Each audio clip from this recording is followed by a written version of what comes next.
Okay fine. सो सबका ध्यान यहाँ पे।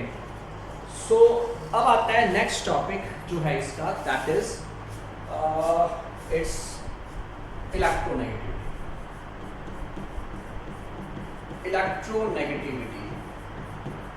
इलेक्ट्रोनेगेटिविटी की अगर हम बात करते हैं तो ये एक टेंडेंसी है इलेक्ट्रॉन्स को अट्रैक्ट करने की। जैसे HCl का मॉलिक्यूल है तो इस केस में H और Cl के जो मॉलिक्यूल है, HCl का जो मॉलिक्यूल है जिसमें ये सिंगल बॉन्ड है, क्लोरीन का न्यूक्लियर चार्ज ज्यादा होने के कारण ये इलेक्ट्रॉन्स को अपनी तरफ बहुत ज्यादा अट्रैक्ट करेगा। ठीक है fine, it is attracting more electrons more towards itself. ठीक है फाइन, ये इलेक्ट्रॉन्स को अपनी तरफ ज्यादा अट्रैक्ट करेगा। Is that clear? क्यों? क्योंकि क्लोरीन का न्यूक्लियर चार्ज ज्यादा है हाइड्रोजन के मुकाबले। ये जो टेंडेंसी है क्लोरीन को इलेक्ट्रॉन्स को अपने तरफ अट्रैक्ट करने की, ये जो टेंडेंसी है that is called electronegativity. Is that clear to all? तो इलेक्ट्रोनेगेटिविटी क्या है? इलेक्ट्रोनेगेटिविटी वो टेंडेंसी है किसी एलिमेंट की to attract the shared pair of electron towards itself.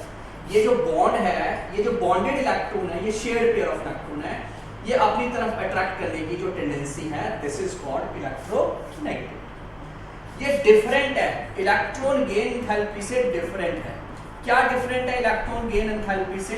अगर हम बात करते हैं इलेक्ट्रॉन गेन एंथैल्पी की तो पहली चीज, उसमें बॉन्डेड एटम नहीं होता, आइसोलेटेड एटम होता है। इसमें बॉन्डेड एटम है, उसमें आइसोलेटेड। उसमें एनर्जी इन्वॉल्व होती है, उसमें एनर्जी इन्वॉल्व होती है, इसमें एनर्जी इन्वॉल्व नहीं होती।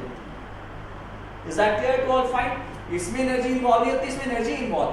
और ये एक टेंडेंसी है टू अट्रैक्ट।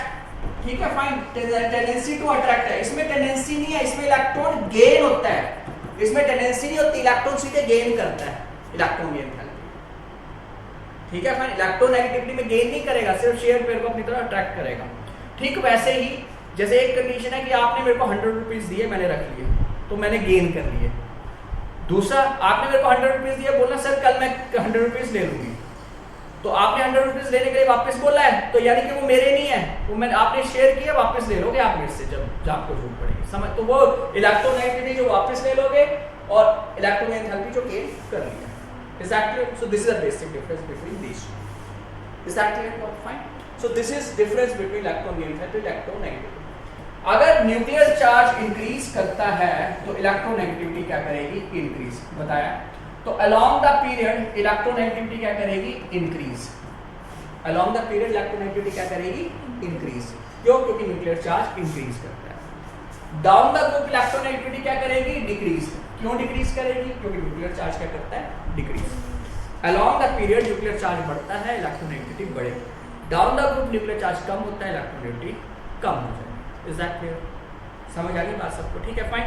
नाउ पूरे पीरियोडिक टेबल में जो तीन सबसे ज्यादा इलेक्ट्रोनेगेटिव एलिमेंट हैं, ये है फ्लोरीन, ऑक्सीजन और नाइट्रोजन।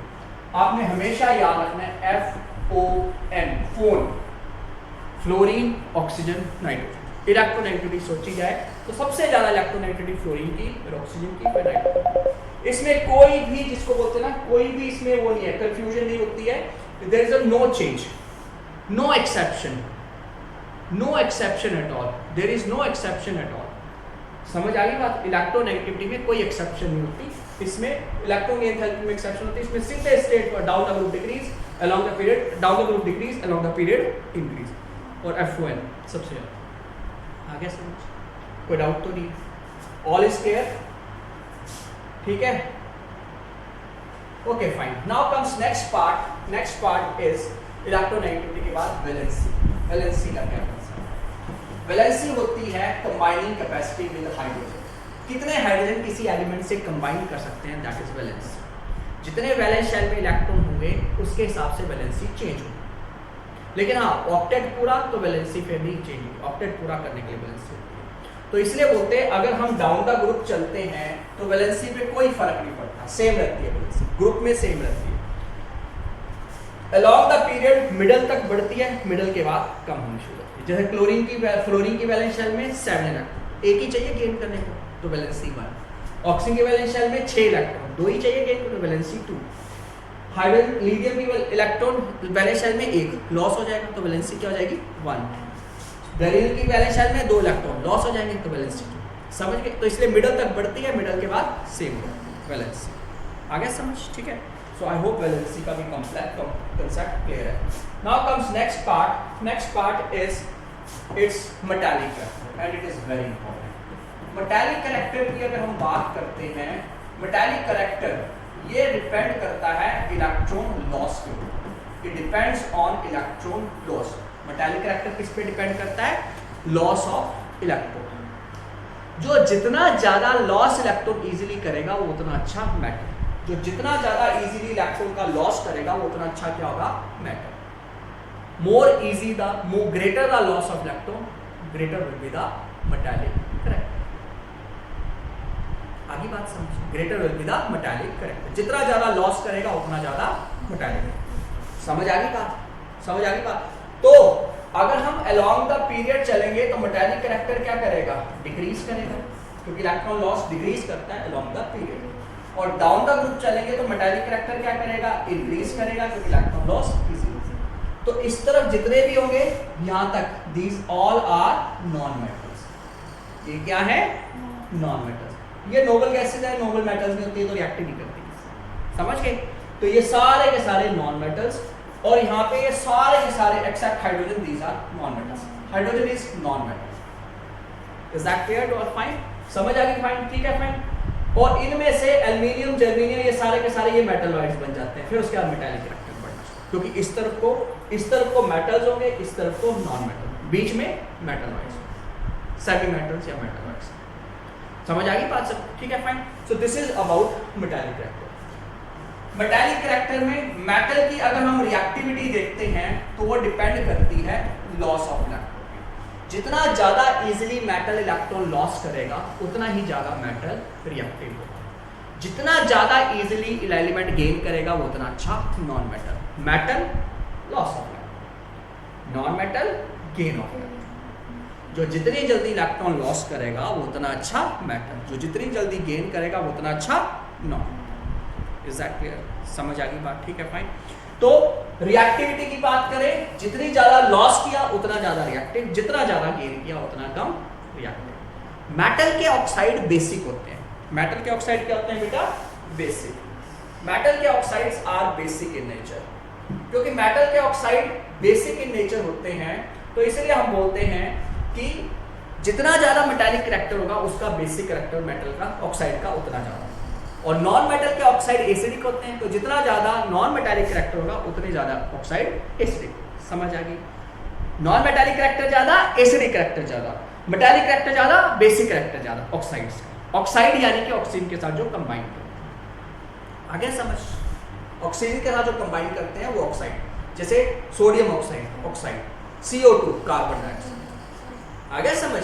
ठीक है, fine. So this is about oxide का एसिडिक और basic character. Now comes next thing जो कि बहुत इंपॉर्टेंट है इसमें। यहां तक समझ आ गई? ठीक है। Next is anomalous behaviour. Anomalous behaviour क्या चीज है? एनॉमलस बिहेवियर होता है जो टॉप मोस्ट एलिमेंट है पीरियोडिक टेबल, जैसे हाइड्रोजन ये तो एक्सेप्शन है, इसको छोड़ो।